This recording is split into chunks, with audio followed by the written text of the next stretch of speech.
Okay, I'm with Rob England, who has developed a fairly significant profile within the service management industry as the IT skeptic. Rob presented a keynote address today entitled Tipu, a new approach to continual service improvement. Now, Rob, you expressed some concern about the role that continual service improvement is currently played in service management projects. Specifically, ITIL, doesn't seem to. It applies it as the end of the life cycle, basically. Now, your Tipu project seems to infer that it's critical in all stages and should be broken down. So what are some of the issues with the way people approach continual service improvement at the moment, in your opinion? Well, I think that ITIL inherently in the book tries to make the point that service improvement is a function that you put in place and happens all the time. You know, it's a circle around the ITIL diagram, but not everybody interprets that way. And so I think it's not so much a flaw in ITIL the books as it is a flaw in the way people think about service improvement, where CSI kind of gets left. Oh, it is the fifth book, and so we'll get around to that after we've done our improvement. Then we'll put a CSI program in place to try and protect and retain all the great work we're doing now. They don't treat CSI as something that you do from day one as the fundamental approach to how you do all your improvement over time in your service improvement. You use the terminology that there needs to be more granularity in the way continual improvement is approached. Can you just elaborate a little bit on that? What you actually mean by granularity and how that differs from the way people are approaching service improvement at the moment? Yeah, well, I think there's a number of ways in which we're doing service management improvement wrong. So I really do challenge a bunch of fundamental assumptions. One of them is that CSI comes at the end. Another assumption is that we work process by process, as ITIL would put it. So I prefer to say practice by practice. I don't like the word process, but there's this approach that, we'll work on incident management first, shall we, and then we'll think about problem later, and approaching the improvement program where the units of work in the improvement are each of the ITIL processes or practices. And I think that's the wrong unit of work. It's too big, too chunky. You don't try and do all of incident. You just work on much smaller, more granular pieces of incident management, the ones that you need to address right now to achieve the goals, the business goals that you're trying to deliver ultimately in your improvement program. You also mentioned that any improvements or any small practices rather than processes that you're talking about need to come back to the fundamental origin of need, problem, and risk. You're not seeing that in service management projects at the moment, and where are they making? What mistake are they actually making in not addressing the need, problem, risk imperative?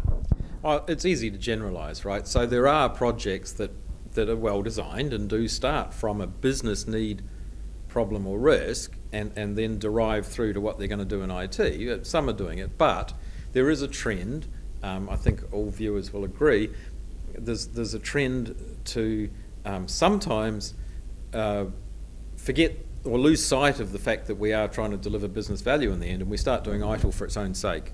So we start saying, we really suck at problem management, we need to work on problem management, without thinking about, well, hang on a minute, what are the business goals that we're supposed to be achieving as an IT department? What value are we supposed to be delivering to the business? And does problem management actually matter in that context? It might be crappy, but it can stay crappy if it's not related to the business outcomes we're supposed to be delivering. Which leads me to my next question. You said that there was a lot of challenges in projects. Excessive technical fastidiousness is a term that you used as being an impediment to actually achieving project success. And you also then later referred to the fact that we should be going for copper, not gold. Can you just elaborate a little bit on what you consider to be excessive technical fastidiousness and the copper, not gold approach? Yeah, so in IT, when you're dealing with software, there's real benefit in being fastidious and being really careful and accurate and complete in everything you do, because if you don't, software will screw up. But when you're dealing with people and process, we've got to be a bit more relaxed. We've got to let go a bit and understand that we're operating in constrained environments these days. We're operating much shorter of resource. We have to be very pragmatic about the things we do within improving our IT operations. And so therefore we need to accept that we have to let go of perfection. We have to deal with incomplete information in an imperfect world, and we have to accept that we're going to do the 80-20 thing, or as I say, copper not gold. So copper and gold have very much the same properties, and except that gold's a bit more resistant to corrosion, but you work it the same way, you can use it for the same things, it has the same electrical properties, and copper's a lot cheaper than gold. So, we don't always need to go for the gold solution. We only do that when it's really strategic to do so. And in general, we can go for the copper solution. We can go for good enough is near enough. So I'm a big proponent of a very pragmatic approach when we're talking about people and process. I understand we need to be fastidious about software, but there's this ETF, this excessive technical fastidiousness, where people can't be more relaxed, can't let go a bit when they're dealing with process. Okay, and just harping back to what you said before about change at a human pace. A quote from your presentation was along the lines of, paraphrasing here, get realistic and pragmatic about what is achievable.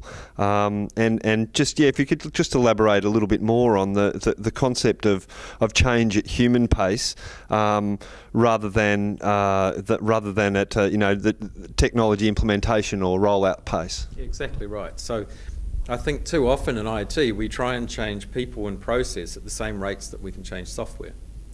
And when we're improving process, when we're changing culture, we're changing the attitudes and behaviours of people. So you can change software in hours, days, weeks, depending on your approach, but you can't change people at that sort of pace. They need to change at a human pace. So when we're doing service management improvement, we have to accept that humans take months or years to change their attitudes and their behaviours, their culture.